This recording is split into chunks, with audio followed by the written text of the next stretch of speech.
Companies create handbooks so they can say that they had clear policies in place in the event of a lawsuit. They're going to use that handbook against you, so you need to read it backwards and forwards. And while you're looking it over, flag these 3 policies to ensure that you can use them to your advantage. The first policy you need to flag is progressive discipline. Most employers have a progressive discipline policy in their handbooks.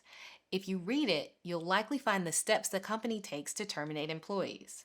Once you have that, you'll be able to compare what the company says it will do with what actually happened in your case. If you find that they skip steps, you might want to figure out why. The discipline policy will often have a code of conduct that tells you what behaviors can get you in trouble at work. And if your conduct isn't one of those things, you might not have violated policy. The second one you need to look for is a discrimination or harassment policy. Your employer more than likely has a policy that tells employees what they need to do if they're being harassed or discriminated against.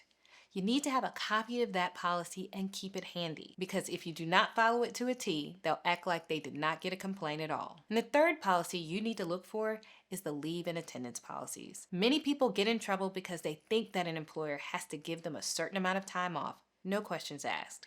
But that isn't always the case. The leave policy will tell you how many days off you have, what you need to request an absence, and how to go about getting a longer leave of absence if you need it.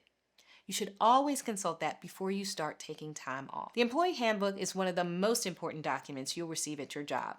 Make sure you keep it at home so you have it when you need it. If you want to know more about how to protect yourself at work, hit that follow button.